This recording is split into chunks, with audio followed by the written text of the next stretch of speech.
नमस्कार मित्रांनो, मुख्यमंत्री माझी लाडकी बहीण योजनेमध्ये नवीन पोर्टल वेबसाईट सुरू करण्यात आलेला आहे.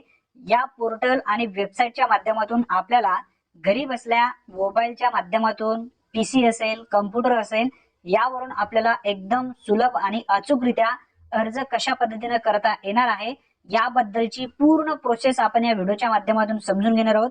त्यासाठी नक्की व्हिडिओ शेवटपर्यंत पहा.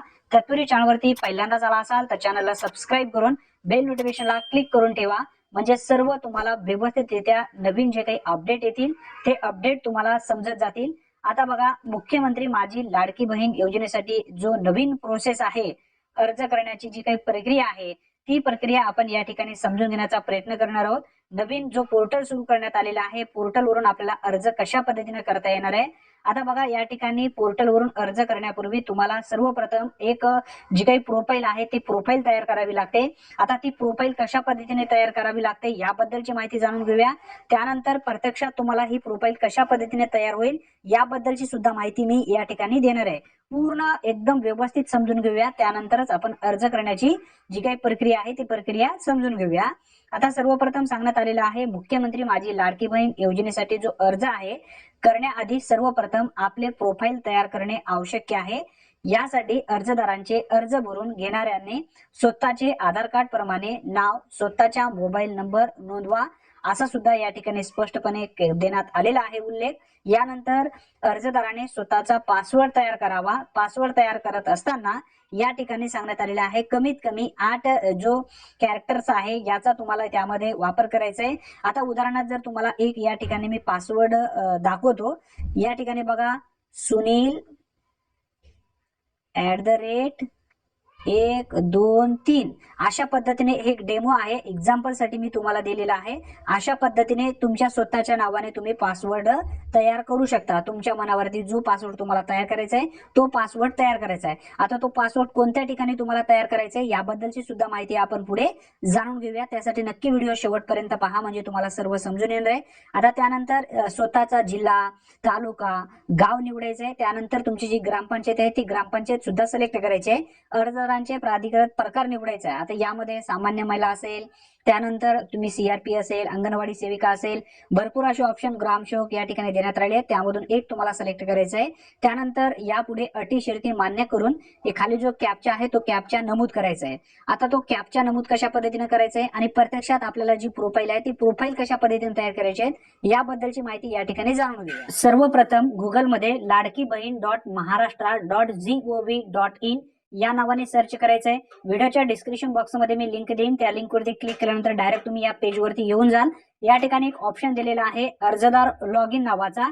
अर्जदार लॉग इन वरती ध्यानात ठेवा. या पोर्टलवरती आल्याच्या नंतर तुम्हाला पोर्टलवर प्राप्त अर्जाची एकूण संख्या दिसेल, पोर्टलवर मंजूर अर्जाची एकूण संख्या दिसेल, पोर्टलवर एकूण लाभार्थी संख्या दिसेल. मुख्यमंत्री माझी लाडकी बहीण योजनेचा हा अधिकृत पोर्टल आहे. आता तुम्हाला अर्जदार लॉग इन या बटनावरती क्लिक करायचं आहे. या बटनावरती क्लिक केल्यानंतर बघा, एक प्रोफाईल तुम्हाला इथं सर्वप्रथम तयार करायची आहे. आता प्रोफाईल तयार झाल्याच्या नंतर तुमचा मोबाईल नंबर आणि पासवर्ड इथं टाकायचा आहे. आता तो मोबाईल नंबर आणि पासवर्ड कुठून तुम्हाला तयार करायचा आहे हे ध्यानात ठेवा. मोबाईल नंबर तर तुमचा असणारच आहे, परंतु तुम्हाला इथं अकाउंट नवीन तयार करणं आवश्यक आहे. सर्वप्रथम क्रिएट अकाउंट नावाचा एक ऑप्शन या ठिकाणी दर्शवला जात आहे. यावरती तुम्हाला क्लिक करायचं आहे. यावरती क्लिक केल्यानंतर बघा, तुमच्या समोर हा पेज ओपन झालेला दिसेल. आधार कार्ड प्रमाणे त्या महिलांचे पूर्ण नाव टाकायचंय, इंग्लिशमध्ये मोबाईल नंबर टाकायचा आहे आणि पासवर्ड इथं तुम्हाला क्रिएट करायचा आहे. पासवर्ड कशा पद्धतीने तयार करावा याबद्दलची माहिती आपण घेतलेली आहे. कन्फर्म एकदा तुम्हाला पासवर्ड त्या ठिकाणी टाकायचा आहे, जिल्हा निवडायचा आहे, तालुका निवडायचा आहे, तुमचं गाव निवडायचं आहे आणि त्यानंतर तुमची ग्रामपंचायत सिलेक्ट करायची आहे आणि शेवटी आहे प्रकार. आता यामध्ये तुम्हाला सामान्य महिला असेल, ग्रामसेवक असेल, अंगणवाडी वर्कर असेल, त्यालाही तुम्ही इथे सिलेक्ट करू शकता. जी भाषा पाहिजे ती भाषा सुद्धा तुम्हाला सिलेक्ट करता येईल. टर्म आणि कंडिशन यावरती क्लिक करायचं आहे आणि एक्सपेक्ट यावरती क्लिक करायचं आहे. बघा, रिजेक्टला क्लिक करू नका. आता तुमचा या ठिकाणी जो काही प्रोफाईल आहे तो तयार झालेला आहे. जो पासवर्ड तुम्ही या ठिकाणी तयार केला होता तो पासवर्ड आणि मोबाईल नंबर तुम्हाला या ठिकाणी टाकायचा आहे. सर्वप्रथम मोबाईल नंबर टाका, पासवर्ड टाका आणि खाली जो कॅप्चा आहे या ठिकाणी जे नंबर दिलेले आहेत ते नंबर तुम्हाला कॅप्चा इंटर या ठिकाणी टाकायचा आहे. इंटर कॅप्चा यावरती टाकून लॉग इन या बटनावरती क्लिक करायचं. आता आपण प्रोफाईल तयार करून घेतलेली आहे. जी प्रोफाईल तयार करून घेतलेली आहे ती कशा पद्धतीने आहे प्रोफाईल समजून घेतलेली आहे. आता आपण प्रत्यक्षात अर्ज करण्यासाठी सुरुवात करणार आहोत. अर्ज करण्यासाठी सुरुवात करण्यापूर्वी तुम्हाला या ठिकाणी सर्वप्रथम तुमचा जो आधार कार्ड आहे किंवा ज्या महिलांच्या नावाने तुम्हाला अर्ज करायचा आहे त्या महिलांचा आधार कार्ड इथं टाकायचं आहे. आधार कार्ड नंबर टाकल्यानंतर सेंड ओटीपी या बटनावरती क्लिक करायचं आहे. या बटनावरती क्लिक केल्यानंतर तुम्हाला या ठिकाणी जो आधारला मोबाईल नंबर लिंक आहे त्यावरती एक ओटीपी येणार आहे. तो ओटीपी तुम्हाला या ठिकाणी जो 6 अंकी ओटीपी आहे तो 6 अंकी ओटीपी या ठिकाणी टाकायचा आहे. या बघा स्पष्टपणे या ठिकाणी लिहिण्यात आलेला आहे. अर्जदारांचे आधार क्रमांक नोंदवल्यानंतर मोबाईल क्रमांक आलेला ओटीपी येथे नोंदवावा. कृपया नोंद घ्यावी. आधार क्रमांक अवैध असल्यास व्यवस्थित जो आधार आहे तो आधार तुम्हाला व्यवस्थित टाकणं आवश्यक आहे. पुरुष लाभार्थ्याचा असल्यास अर्ज प्रक्रिया पुढे जाणार नाही. ज्यांचे आधार महिलांचे असतील तरच हे अर्ज पुढे जाणार आहे.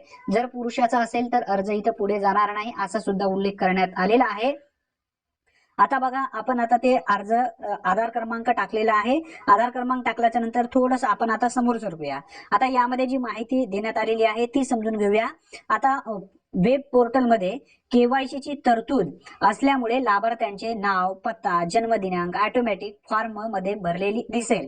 आधार कार्ड प्रमाणे जी काही माहिती असेल ती पूर्ण डिटेल्स माहिती ऑटोमॅटिक या ठिकाणी येणार आहे. त्यासाठी तुम्हाला इथे भरण्याची गरज नाही. भरपूर अशा महिलांनी नारी शक्ती दूत ऍपच्या माध्यमातून अर्ज मराठीमध्ये भरणं असेल किंवा अचूक स्पेलिंग असेल, व्यवस्थित स्पेलिंग सुद्धा त्या ठिकाणी टाकलेले नाहीये. यासाठी खूप प्रॉब्लेम येत होत्या. आता आधार कार्ड प्रमाणे सर्व माहिती तुमची ऑटोमॅटिक या ठिकाणी घेतली जाईल.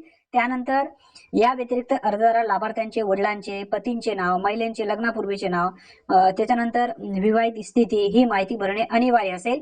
ही सर्व माहिती तुम्हाला एकाखाली एक देण्यात आलेली आहे. ती माहिती तुम्हाला इथे सिलेक्ट करायची आहे. सिलेक्ट केल्यानंतर बघा अर्जदारांचा जन्म महाराष्ट्रात झाला आहे का या प्रश्नाचे उत्तर नो असल्यास नो ऑप्शन निवडावे आणि येस असल्यास येस ऑप्शन निवडावे. आणि कोणत्या राज्यात जन्म झालाय त्या राज्याचं तुम्हाला इथं नाव नमूद करायचं आहे. हे ध्यानात ठेवा. राज्याचं नाव जो असेल, जर परराज्यामध्ये तुम्हाला जर या ठिकाणी जन्म झालेली तुमची पत्नी असेल किंवा जी महिला असेल, कोणत्या राज्यामध्ये जन्म झालाय त्या राज्याचं नाव इथं उल्लेख करायचा आहे. हे सुद्धा इम्पॉर्टंट आहे. त्यानंतर बघा पुढे वेब पोर्टलमध्ये केवायसीची तरतूद असल्यामुळे लाभार्थ्यांचा पत्ता ऑटोमॅटिक फॉर्म मध्ये भरलेला दिसेल. या व्यतिरिक्त अर्जदाराला लोकल बॉडी, जिल्हा, नाव, शहर, अर्जदारांचे मोबाईल क्रमांक ही माहिती भरणे अनिवार्य आहे. आता बघा आधार कार्ड प्रमाणे जे काही आता भरपूर जे महिला असतील किंवा जो व्यक्ती अर्ज करत आहे तो अर्ज करत असताना भरपूर अशा चुका करत होते. म्हणजे जो नाव पत्ता टाकत आहे तो पत्ता टाकत असताना माहेरचा पत्ता टाकायचा की आता चालू पत्ता टाकायचा, यामध्ये सुद्धा भरपूर असे प्रॉब्लेम येत होते. तर इथं तुम्हाला ऑटोमॅटिक जो काही डॉक्युमेंट वरून आधार कार्ड वरून जो काही पत्ता असेल तो पत्ता ऑटोमॅटिक घेतला जाईल. त्यासाठी तुम्हाला भरण्याची गरज नाही. तुम्हाला भरायचं आहे काय, जिल्हा निवडायचा आहे, त्यानंतर गाव निवडायचं आहे, तालुका निवडायचा आहे आणि शहर, अर्जदारांचा मोबाईल नंबर ही माहिती तुम्हाला या ठिकाणी भरायची आहे. आता आपण पुढे सरकूया. यामध्ये आता जी माहिती आहे, अर्जदार शासनाच्या इतर योजनेचा लाभ घेत असल्यास लाभाची रक्कम आणि योजनेचे नाव तुम्हाला इथे नमूद करायचं आहे. आता एखादी महिला दुसऱ्या कोणत्याही योजनेतून लाभ घेत असेल तर त्या योजनेचं नाव तुम्हाला इथं उल्लेख करायचा आहे. होय जर तुम्ही लाभ घेत असेल तर होय करा, नसेल तर नाही करा. नाही केल्यास इथं काही येणार नाही. जर तुम्ही होय केलास तर कोणत्या योजनेतून तुम्ही लाभ घेताय त्याचा तुम्हाला नमूद करायचा आहे आणि किती तुम्हाला दरमहा त्या योजनेअंतर्गत दिलं जात आहे त्याचा आकडा सुद्धा तुम्हाला टाकायचा आहे. मित्रांनो आता एवढी माहिती भरल्यानंतर आता आपण पुढे सरकूया. अर्जदारांचे खाते ज्या बँकेत आहे त्या बँकेची माहिती अचूक भरण्यात यावी. आता या ठिकाणी भरपूर अशा महिलांनी चुका करत आहेत. आधार कार्डवरील जी माहिती आहे ती तर भरली गेली, परंतु तुमच्या खात्यामध्ये पैसे येणार आहेत. आता पैसे येण्यापूर्वी जी काही पैशासाठी जी काही तुमची बँकेची डिटेल्स टाकायची असते ती व्यवस्थित टाकणं आवश्यक आहे. आता यामध्ये अर्जदारांचा बँक खात्याशी जोडलेले आहे का याबाबतची माहिती भरण्यात यावी. आता आधार कार्डला लिंक असणं आवश्यक आहे. हे पॉईंट ध्यानात ठेवा. तुमचे बँक खाते आहे परंतु त्या बँक खात्याला आधार कार्ड लिंक आहे का, कारण हे डीबीटी अंतर्गत पैसे येणार आहेत. त्यासाठी सर्व अचूकरित्या तुम्हाला इथं बँकेचा तपशील देणं आवश्यक आहे. आता बँकेच्या तपशीलमध्ये सर्वप्रथम जो महिला असेल, ज्या ठिकाणी किंवा ज्या बँकेत तुमचं खातं आहे त्या बँकेचं नाव तुम्हाला सर्वप्रथम टाकायचं आहे. त्यानंतर बँक खातेधारकाचे नाव जे असेल ते तुम्हाला इथं भरायचं आहे. त्यानंतर तुमचे बँक खाते क्रमांक तुम्हाला टाकायचे आहे या ठिकाणी. त्यानंतर बँक खाते क्रमांक पुष्टी करा, म्हणजे तुम्हाला बँक खाते क्रमांक इथं परत टाकायचा आहे. नारी शक्ती दूत ऍप मध्ये फक्त एकदाच टाकायचं होतं, या ठिकाणी 2दा टाकायचं आहे. आणि तुमचा जो IFSC कोड जो आहे तो IFSC कोड त्या बँकेच्या पासबुक वरती तुम्हाला मिळेल. तो IFSC कोड तुम्हाला इथं या ठिकाणी टाकायचा आहे. आणि आधार तुमचा लिंक आहे का त्या बँकेला, इथं असेल तर होय करा, नसेल तर नाही करायचं आहे तुम्हाला या ठिकाणी. आता बघा, आता त्यानंतर आता शेवटचा मुद्दा या ठिकाणी तुमच्या समोर येतो, तो म्हणजे कोणता असणार आहे, डॉक्युमेंट अपलोड करणे. आता डॉक्युमेंट अपलोड करत असताना भरपूर अशा महिलांनी किंवा जो व्यक्ती अर्ज करत आहे तो भरपूर अशा चुका अपलोड करत असताना होत आहेत. कारण तुम्हाला रेशन कार्डची जी काही प्रत आहे ती रेशन कार्डची दोन्ही साईडची तुम्हाला प्रत या ठिकाणी अपलोड करायची आहे, मागची आणि पुढची. आता या ठिकाणी पहिला नाव असेल, पहिला पेज, आणि शेवटचा जो पेज असेल नाव असलेला तो उल्लेख तुम्हाला करायचा आहे. आता दोन्ही फाईल तुम्हाला मर्ज करायचे आहेत. 2 कागदपत्रे एकत्र कसे करायचे याबद्दलची माहिती सुद्धा आपल्या चॅनलवरती व्हिडिओच्या माध्यमातून देण्यात आलेली आहे, अवघ्या सोप्या पद्धतीने. त्या पद्धतीने सर्वप्रथम डॉक्युमेंट्स तुम्ही इथं बनवून घ्या आणि या व्हिडिओच्या एंडमध्ये तो व्हिडिओ लावेन, त्यावरती क्लिक करून तुम्ही पाहू शकता. आता बघा, सर्व डॉक्युमेंट्स व्यवस्थित तुम्हाला भरायचे आहेत. आता डॉक्युमेंट मध्ये जी माहिती देण्यात आलेली आहे ती माहिती या ठिकाणी समजून घेऊया आपण. महिलेचा जन्म परराज्यात झाला असल्यास आणि महाराष्ट्र राज्यातील रहिवाशीशी लग्न झालेले असल्यास नवऱ्याचे रहिवाशी पुरावे तुम्हाला जोडायचे आहेत. म्हणजे तुम्हाला आता परराज्यातून तुमचं या ठिकाणी महाराष्ट्रामध्ये लग्न झालेलं आहे. आता अशा व्यक्तींना काय करायचंय, अशा महिलांनी जो व्यक्तीशी लग्न झालेलं आहे, ज्या व्यक्तीशी तुमचं लग्न झालेलं आहे त्या व्यक्तीचे डॉक्युमेंट्स तुम्हाला रहिवाशीच्या पुराव्यासाठी अपलोड करायचे आहेत. म्हणजे तुमचं रेशन कार्ड या ठिकाणी तुम्ही जोडू शकता, रेशन कार्ड जोडू शकता, त्यानंतर मतदान कार्ड तुम्ही जोडू शकता, त्यानंतर पतीचा जो काही जन्म दाखला असेल तो जन्म दाखला तुम्ही जोडू शकता. आता त्यानंतर बघा, पुढचं रेशन कार्डाचा पहिला व शेवटचा फोटो अपलोड करावा असा उल्लेख सुद्धा यामध्ये देण्यात आलेले. आताच आपण यापूर्वी माहिती घेतली, महिलेचा जन्म परराज्यात झाला असल्यास नवऱ्याचे पुरावे तुम्हाला जोडायचे आहेत. जर रेशन कार्डामध्ये तुमचं नाव नसेल तर तुमच्या पतीचं नाव जर त्या ठिकाणी रेशन कार्डामध्ये असेल तर तुमच्या पतीचा या ठिकाणी उल्लेख तुम्ही करू शकता. त्यानंतर अर्जदारांचे हमीपत्र अर्जदाराने डाउनलोड करून त्यावर स्वाक्षरी करून अपलोड करायचे आहेत. आता बघा, अनेक महिलांकडे हमीपत्र नाही आहे. आता तो हमीपत्र तुम्हाला काय करायचंय, कोणत्याही झेरॉक्स सेंटरवरती गेल्याच्या नंतर माझी लाडकी बहीण योजनेचं तुम्हाला हमीपत्र द्या म्हणून त्या ठिकाणी जर सांगितला तर तुम्हाला तो हमीपत्र मिळेल. त्या हमीपत्रावरती तुम्हाला सर्व काही टिक आहे ते टिक मार्क करायचे आहेत.